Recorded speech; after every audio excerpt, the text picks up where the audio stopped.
Welcome to the entertainment Talking Sports. What is going on, football fans? Back at it with another New York Giants video, and I'll be at work tonight. But I wanted to make a video on both of these topics real quick because I think they're both incredibly interesting. One thing I want to talk about is the salary cap in general with the NFL and why I think it's a problem. And as much as I like the salary cap, I think like the NBA, it almost promotes mediocrity. It almost promotes being good. Because if you're good at a certain position, you get paid top-tier money, and it's the same thing in the NBA. I remember when players like Rudy Gay were getting paid top-tier money. Several players got max contracts. And in the NFL, if you're a good quarterback, which Dak Prescott is, you get paid more than anybody else in the position when you hit the open market. And it makes it so, at least in my opinion, I'm happy as a Giants fan, but everybody's going to have to go through this. We're going to have to go through this with Daniel Jones. It makes it so you end up not competing more often than not unless you build your team unbelievably through the draft. Because the fact of the matter is the Dallas Cowboys are going to have to pay this guy now $35 million. Dak Prescott has now turned down a $33 million contract for $105 million. And in this video, I'm not ragging on Dak. I'm not ragging on the Cowboys.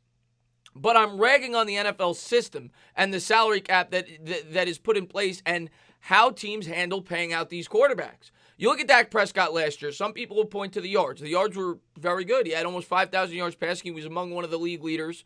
But he also had almost 600 passing attempts, which was by far the most in the league, which people that are very pro-Dak will fail to point out was he was near the bottom 10 in interceptions. He ranked 13th in the league in QB rating.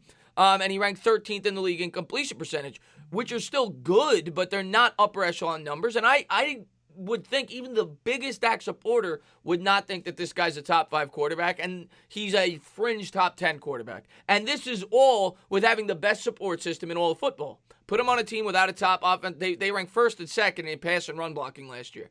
So put him on a team without that, and he's not putting up the numbers he did. 30 touchdowns, 11 interceptions.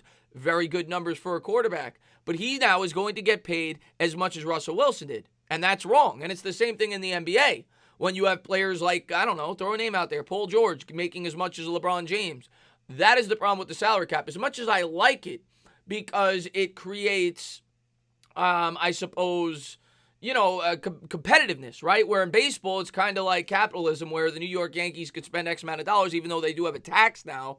They spend $200 more million than the Pittsburgh Pirates, and they're going to obviously be much more competitive on a year-in, year-out basis, where in the NFL and the NBA, everybody's kind of on an even playing field. But it makes it so you overpay for players that you shouldn't be overpaying for. And the smarter organizations, at least in basketball, don't do that. In the NFL, it seems like, and I get it, because it's so hard to find a franchise quarterback, when you find one that you feel is at least good, you're willing to pay him as much as anybody.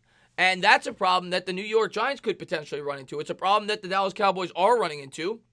It's a problem that the Philadelphia Eagles ran into with Carson Wentz and several other teams. I'm not ragging on our division rivals.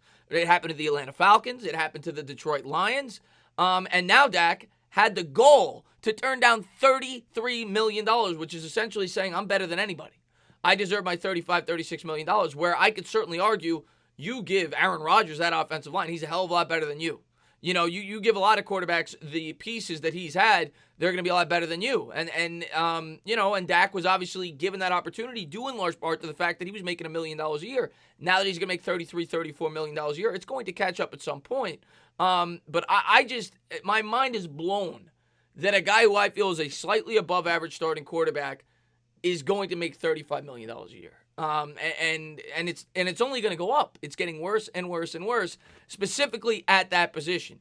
And I'm not saying it's not the most important position in the sport, and I'm not saying that they don't deserve the most money, more so than any other individual position in the sport. But there has to be a limit, and there has to be a point where, you say to yourself, I'm paying this guy almost 20% of the cap.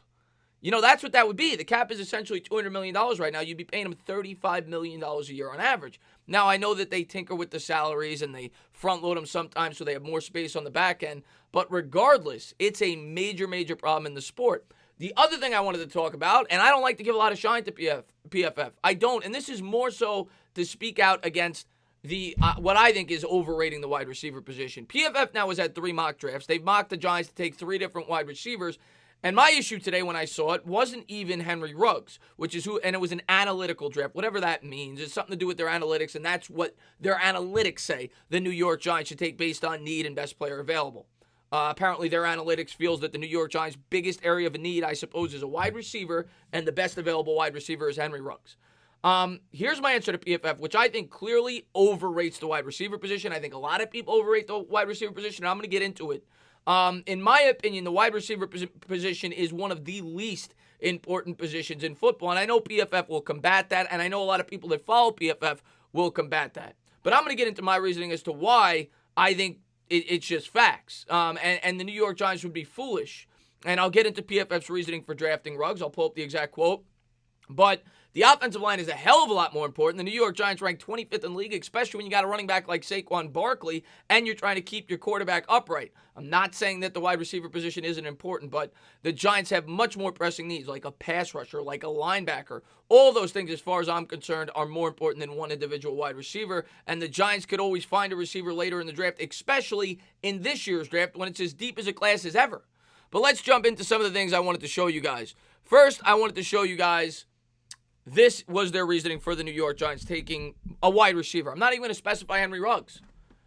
The worst thing that can happen to the Giants is ending up in a position where they don't quite know about Daniel Jones because he has yet to throw a legit set of wide receivers. As important as throwing the football is, getting open and catching the ball is the second most valuable component of the passing game. I completely disagree. Okay? Because you say, all right, okay, so basically what you're saying now, and this isn't just PFF, this is anybody who agrees with this mindset. If we go out there and get Henry Ruggs, he can't have any excuses. Well, that's nonsense. If we don't improve the offensive line, he's going to have the same excuse that Eli Manning had for years. Eli Manning had Odell Beckham. Okay? Eli Manning had Sterling Shepard, Evan Ingram, Odell Beckham. He had more weapons than you needed. Brandon Marshall, that first year, obviously, before he went down. But they couldn't block. And Eli Manning's stats suffered because of it. So, no. If you get a stronger offensive line, the idea is that it gives the quarterback more time to throw. It gives the wide receivers more time to get open, and it opens up more holes for the running back. So I completely disagree. I'm also going to tell you guys, since 2015, there have been 5 wide receivers drafted in the first 10 picks. Their names are Corey Davis, Mike Williams, John Ross, Kevin White, and Amari Cooper. Amari Cooper, of course, being the one successful one, even though he did struggle with the Raiders a bit before coming over to the Cowboys. And now the Cowboys don't feel like he's worth the money, and they're probably going to let him go, or they're going to franchise tag him. We'll have to wait and see, and maybe they will pay him. But regardless, you're talking about a success rate of 1 out of 5. Clearly, none of the other 4 matched, their draft position. So 20% of the last 5 wide receivers drafted in the top 10 have been successful.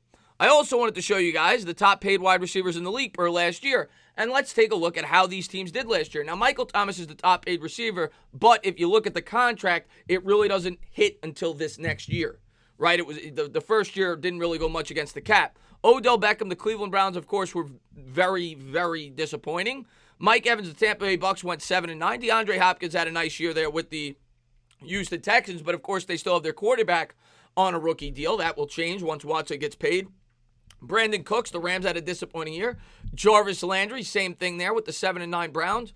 The Diggs did pretty good, but again, that's not the worst of contracts. I've looked that over. I think it's $14 million a year with Diggs and Thielen. And Julio Jones. Obviously, the Falcons have not had much success since he signed that contract in 2019, right? So you look at that, their teams are not doing so good. Then I'm going to look at the best teams in football. The best teams in football, this is how they draft. This is the New England Patriots since 1999. Now, I went all the way back. Terry Glenn was a first-round wide receiver for the Patriots in 96. But since 96, they've only drafted 1 first-round wide receiver. What you'll see there, you'll see some linebackers, you'll see some centers, you'll see some defensive tackles, you'll see guards, a number of offensive tackles, guards, defensive tackles. You see 1 wide receiver. That's last year. That was Harry, who was the 32nd overall selection, the last pick in the first round. And Harry didn't do so well, at least in his rookie year. Next team I'm going to show you, Pittsburgh Steelers. Pittsburgh Steelers have not drafted a first-round wide receiver since Antonio Holmes in 2006. And he was the 25th overall selection. He was a good wide receiver. I wouldn't say he was great, but he was definitely good. But again, look at all the others. Linebacker, defensive tackle, center, defensive end, guard, linebacker, cornerback, linebacker, safety, linebacker. They've drafted 1, 2, 3, 4, 5, 6 first-round linebackers since they've drafted a wide receiver. Steelers and the Patriots, arguably the two most successful teams over that time period. Next team I'm going to show you. This is the Kansas City Chiefs, this high-flying offense with Andy Reid. How many first-round wide receivers since 2000? Let's see. 1, Dwayne Bowe, who was a solid pro. Again, a late first-round pick at 23. And John Bolden.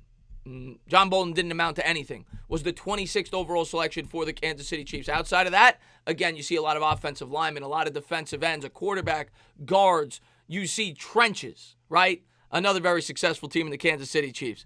Next team for you, Baltimore Ravens. Now, the Baltimore Ravens have drafted 2 first-round wide receivers since 2006. I would say Perryman's been a complete bust. Marquise Brown was solid. But again, a late first-round pick. Outside of that, you see a lot of offensive tackles. You see 2 quarterbacks. I think there's 2 tackles there, a couple of guards, a linebacker. They focus on much more important areas of need. This is what the best teams do. And then finally, the Seattle Seahawks. They've been very successful over the last decade or so. You know how many wide receivers they've taken since 2002? Zilch. 0. You'll see guards, you'll see tackles, everything else. So this goes back to my point that if you look at the best teams in football, that's how they draft. You look over those teams, the Seahawks took none, the Ravens took 2, the Steelers took 1, the Patriots took 1. There was like 4, I think, over like a 20-year stretch between all those teams combined, and none of them were higher than like the 22nd overall pick. 23rd it might have been with Dwayne Bowe, I think was the earliest drafted wide receiver, if I'm not mistaken. So this notion that the Giants should even entertain taking a wide receiver at number 4 overall, or even in the top 10 picks as far as I'm concerned, when you have an offensive line as poor as they do and a defense as poor as they do, is ridiculous. Wide receivers don't win in the NFL. They sell jerseys. Yeah, they help out stats, and yeah, they certainly help a football team, but they are not near the top of the pecking order. I don't care what PFF or anybody else tells me. It's just common sense. Yeah, we're going to need another top-tier wide receiver, but you could find one later in the draft, and if you feel like you need that upper echelon receiver down the line, this is not the year to do it. You have to improve the more important needs before you even entertain a wide receiver, and I'm sick and tired of hearing about it. As always, guys, if you liked what you watched, please subscribe, drop a comment, maybe give me a little thumbs up. Cheers.